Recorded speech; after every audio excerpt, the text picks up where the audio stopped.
Buenos días, somos el grupo 11 y tenemos el placer de presentarles nuestro trabajo sobre la estimulación eléctrica transcraneal por corriente directa, la cual es una técnica que elegimos debido a su alta prevalencia aplicada en el contexto clínico y el uso de modelos animales. Quien les hablará será Andrés Macías y mis otros compañeros de grupo, que son Miguel Alarcón, Cristian Quevedo, Ana Aguirre, Nicole Palacios, Xavier Martínez, cuyos datos pueden encontrar en la imagen. Todas las imágenes y gráficas están referenciadas con el nombre del autor y el año entre paréntesis, aun si son gráficas propias. Y adicionalmente, en la parte superior derecha encontrarán en color rojo el nombre de quien les expone. Este trabajo se dividió en 5 partes, de las cuales les hablaremos sobre la motivación, la historia, el funcionamiento de la técnica y ciertos ejemplos. Se explicará la introducción a la teoría física y finalmente se presentarán las conclusiones. La estimulación eléctrica transcraneal es una técnica que se fundamenta en la neuromodulación, aplicando corriente sobre el cuero cabelludo de una manera no invasiva. Así permite regular la plasticidad y la excitabilidad neuronal. Aunque hay ciertas versiones, en este caso nos concentraremos en la corriente directa sostenida TDCS. Nosotros elegimos esta técnica dado que no es invasiva, es utilizada y tiene pocos efectos colaterales, pero muchos de sus mecanismos todavía falta que sean explorados. La TDCS ha sido muy importante a nivel clínico e investigación animal, desde el tratamiento de enfermedades como fibromialgia hasta desórdenes psiquiátricos o para la rehabilitación de la memoria. Pero desafortunadamente los resultados son muy heterogéneos y hay bastantes variaciones en la respuesta fisiológica, en parte debido a que los parámetros no están completamente definidos y de ahí que se requieren más estudios para entender la técnica en la interfaz entre la clínica y la física. La corriente directa es la forma más antigua de estimulación. La estimulación transcraneal con corriente directa, TDCS, fue necesaria debido a la alta prevalencia histórica de desórdenes mentales, lo cual, anudado con un inadecuado tratamiento o con un acceso limitado del mismo, lleva a que sea necesario este tipo de alternativas terapéuticas. Desde el 43 a.C. hay reportes de uso de electricidad para aliviar el dolor. Luego, en 1660 ocurre el diseño del primer generador electrostático, pero como tal, el padre de la técnica probablemente sea Giovanni Aldini, quien en el siglo XVIII utilizó la estimulación transcranial como corriente directa para tratar la depresión. Sin embargo, las máquinas de TDCS modernas que contienen microprocesadores y microcontroladores y demás se desarrollan hasta 1998. Con respecto a la evolución, vemos que desde la época de Galvani y Volta se está explorando la interacción entre la electricidad y nervios. Luego, Aldani hizo experimentos de estimulación invasiva y no invasiva. Jacobi, por su parte, empleó estimulación por corriente directa, que se empezó a popularizar en variantes de sueño y anestesia. Sin embargo, es importante diferenciar la técnica de TDCS de la terapia electroconvulsiva, puesto que la electroconvulsiva es mucho más agresiva y genera, como su nombre lo indica, convulsiones. Finalmente, entre 1960 y 1998, hubo una progresión de corrientes bajas y duraciones largas hasta la TDCS moderna, con electrones tipo esponja y alta definición. La estimulación eléctrica transcranial puede ser pulsátil, de corriente alterna o de corriente directa. TDCS también puede ser clasificada en OTDCS o en HTDCS, que significa alta definición. Hay variaciones en la TDCS dependiendo de la intensidad de la corriente, la localización del electrodo, la duración de la estimulación, la amplitud y también el material de los electrodos. También es importante definir si es catódica o anódica. Continúan las investigaciones actuales para mejorar la técnica, porque todavía no se entiende cómo varía muy bien entre individuos ni cómo funciona a nivel intracelular o cómo afecta estructuras profundas. También se debe determinar qué parámetros lo optimizan. Hechos particularmente importantes para la estimulación de dosis, también para la telemedicina, para los trastornos crónicos y también para futuras interacciones entre las TDCS, entre otras técnicas como la electroencefalografía o la resonancia magnética. El objetivo de la TDCS es neuromodular la actividad cerebral a partir de la generación de campo y flujo eléctrico por corrientes de baja intensidad aplicadas en el cuero cabelludo de una manera no invasiva. Entonces, la TDCS genera corrientes de baja intensidad que modulan la actividad espontánea cerebral y esto dependerá también de la polarización de la membrana existente. Así, esto generará efectos en la excitabilidad y en la tasa de disparo. Y finalmente, el flujo de corriente no solo afecta esa región, sino que debido a las conexiones sinápticas y al alcance del campo eléctrico, esto tendrá efectos sobre la plasticidad de las redes neuronales.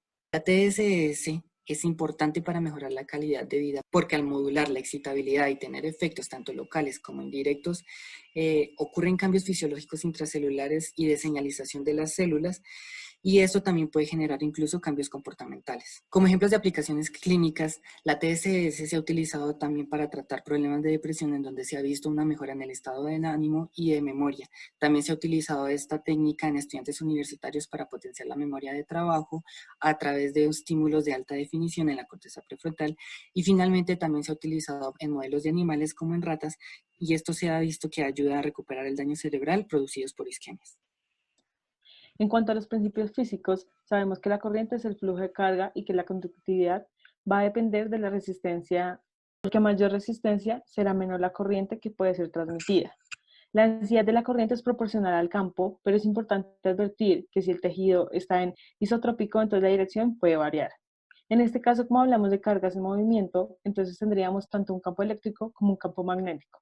En la corriente directa, la dirección y la magnitud son constantes. Entonces, si miramos la imagen de abajo, la corriente alterna es aquella que está como oscilando. En cambio, la corriente directa, simplemente hay una rampa de subida, luego se mantiene constante y finalmente una rampa de bajada. La rampa es simplemente para no quemar el tejido. En la TDSS, nuestro cuerpo es el que está completando el circuito entre ánodo y el cátodo. El ánodo es el positivo y el cátodo es el negativo, tal y como se observa en la imagen. En la estimulación catódica, las flechas están apuntando al opuesto en cómo serían las líneas del campo eléctrico. El cátodo estaría como inyectando cargas negativas y entonces, por tanto, dentro de la célula ahí quedarían esas cargas positivas por la atracción de cargas opuestas. En cambio, en la estimulación anódica, ahora tendríamos que el ánodo está inyectando cargas positivas, o sea, cationes, y entonces, tal y como se ve en la imagen, ahora tendríamos que dentro de la célula se acumulan esas cargas negativas debajo del ánodo. De todas formas, en todo montaje de TDSS va a haber un ánodo como un cátodo. El tema es que en el cerebro la orientación de las neuronas cambia radicalmente, pues en la corteza están verticalmente y no horizontalmente. Y entonces eso va a implicar que los efectos sean opuestos a los que veíamos en las diapositivas anteriores.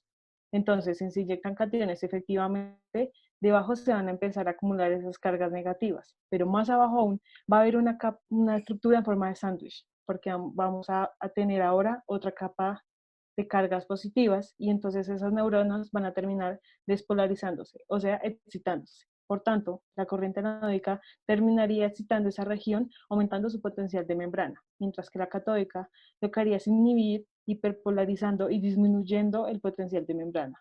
De acuerdo con la ley de Ohm, hay una relación entre la densidad de carga frente a la conductividad y el campo eléctrico, tal y como se ve en esta ecuación. Si nosotros queremos ver el efecto que tiene la estimulación eléctrica transcranial sobre el voltaje de la neurona, se puede emplear esta ecuación de acá, en donde el delta V sería proporcional a una constante de acoplamiento que depende de la morfología de la neurona, multiplicado por el campo eléctrico. Para determinar la constante de acoplamiento, si asumimos que la neurona es un cilindro largo, entonces podríamos hacer uso de esta ecuación donde empleamos la constante de la longitud de la membrana y se multiplica por el coseno de alfa, siendo alfa el ángulo entre el campo eléctrico y el eje de la neurona.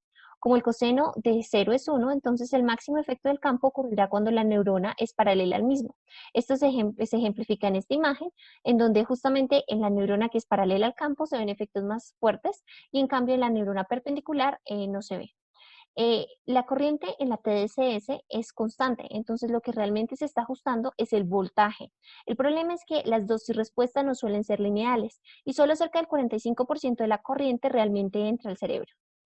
En la imagen de arriba pueden observar cómo se puede modelar una célula en términos de un circuito. Entonces, si miramos la corriente que está ingresando, esa corriente se puede dividir en la corriente del capacitor frente a la corriente del resto de resistores y elementos. También se podría despejar la corriente del capacitor y expresarla en términos de la capacitancia multiplicada por el delta V.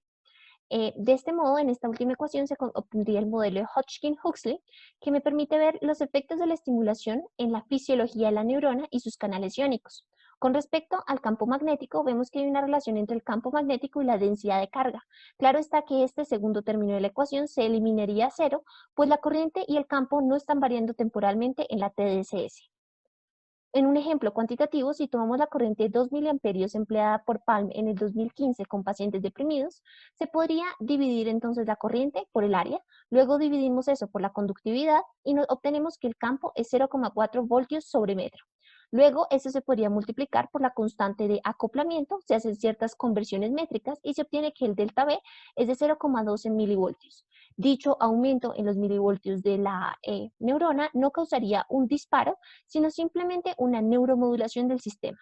Otros ejemplos cuantitativos ya serían mucho más complejos. Por tal razón, en esos casos se prefiere hacer modelos computacionales. Por ejemplo, en este caso, todos son modelos que corresponden a un miliamperio de TDCS anódica y lo único que varía son las conductividades. Por ejemplo, el cráneo del líquido encefalorraquídeo de la materia blanca generando discontinuidades o no, o si el tejido es isotrópico o anisotrópico. Dependiendo de esto, se observará si está cambiando el potencial mediante esta codificación de colores, en donde el rojo significa que hay más potencial en la imagen.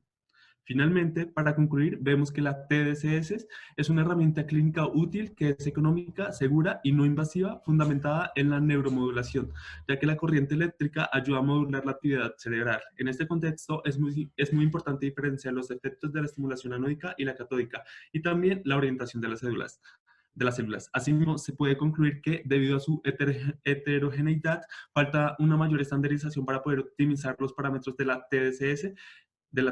En cuanto al trabajo, destacamos que nos sentíamos muy motivados para entender a nivel físico cómo funcionaban los instrumentos tecnológicos debido a sus aplicaciones clínicas e investigativas, y que este ejercicio nos ayudó a desarrollar un mejor manejo del tiempo y de nuestra expresión verbal.